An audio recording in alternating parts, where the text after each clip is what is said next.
എല്ലാ പ്രേക്ഷകർക്കും MS വേൾഡിന്റെ പുതിയൊരു വീഡിയോയിലേക്ക് സ്വാഗതം. അങ്ങനെ പ്രേക്ഷകർ ആകാംക്ഷയോടെ കാത്തിരുന്ന ബസൂക്കയുടെ അഡ്വാൻസ് ടിക്കറ്റ് ബുക്കിംഗ് ഇന്ന് ആരംഭിച്ചിരുന്നു. ഇന്ന് ഉച്ചയ്ക്ക് 12 മണിയോട് കൂടിയായിരുന്നു കേരളത്തിൽ ചിത്രത്തിന്റെ അഡ്വാൻസ് ബുക്കിംഗ് ആരംഭിച്ചത്. ഈ ഒരു വീഡിയോയിലൂടെ നമ്മുടെ പ്രേക്ഷകരിലേക്ക് ബസൂക്ക സിനിമയുടെ ഈ സമയത്ത് ഇന്ന് 8 മണി വരെയുള്ള അഡ്വാൻസ് പ്രീസെയിൽ കളക്ഷനാണ്. Kerala presale, rest of Indian presale, overseas presale collection അപ്ഡേറ്റിലേക്ക് പോകുന്നതിന് മുമ്പ് നമ്മുടെ ചാനൽ ഇതുവരെ സബ്സ്ക്രൈബ് ചെയ്തിട്ടില്ലെങ്കിൽ ചാനൽ ഒന്ന് സബ്സ്ക്രൈബ് ചെയ്ത് സപ്പോർട്ട് ചെയ്യുക.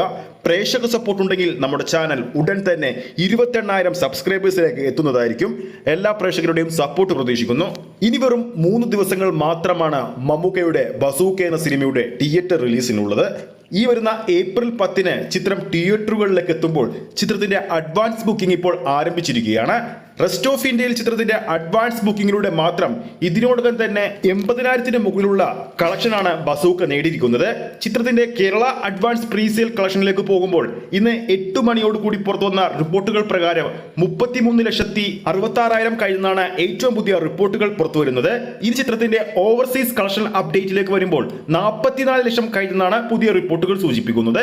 അങ്ങനെ ടോട്ടൽ 78,59,000 ആയിരിക്കുന്നു ഡിനോഡിനിൽ സംവിധാനം ചെയ്യുന്ന മമ്മൂക്കയുടെ ഏറ്റവും പുതിയ ചിത്രമായ ബസൂക്കയുടെ advance presale collection. Ticket booking തുടങ്ങി 9 മണിക്കൂർ കഴിയുമ്പോൾ ബുക്ക് മൈ ഷോയിലൂടെ മാത്രം വിറ്റുപോയിരിക്കുന്നത് ഏകദേശം 7,000 മുകളിലുള്ള ടിക്കറ്റുകളാണ് ബസൂക്കയുടെ പേരിൽ. വരും മണിക്കൂറിൽ ചിത്രത്തിന്റെ ടിക്കറ്റ് ബുക്കിംഗ് വീണ്ടും ഉയരുമെന്ന് തന്നെയാണ് പ്രതീക്ഷിക്കുന്നത്. അപ്പോൾ ആരൊക്കെയാണ് ഈ ഒരു വീഡിയോ കാണുന്ന പ്രേക്ഷകരിൽ ആരൊക്കെയാണ് ബസൂക്ക എന്ന സിനിമയുടെ ടിക്കറ്റ് ഇതിനോടകം തന്നെ ബുക്ക് ചെയ്തിട്ടുണ്ടെന്ന് താഴെ കമന്റ് ചെയ്യാൻ മറക്കരുത്. ഈ ഒരു വീഡിയോ ഇഷ്ടപ്പെട്ടിട്ടുണ്ടെങ്കിൽ വീഡിയോ ലൈക്ക് ചെയ്യാനും ചാനൽ സബ്സ്ക്രൈബ് ചെയ്യുന്ന കാര്യം വീണ്ടും ഓർമ്മിപ്പിക്കുന്നു. അടുത്തൊരു അപ്ഡേറ്റുമായി നമുക്ക് വീണ്ടും കാണാം.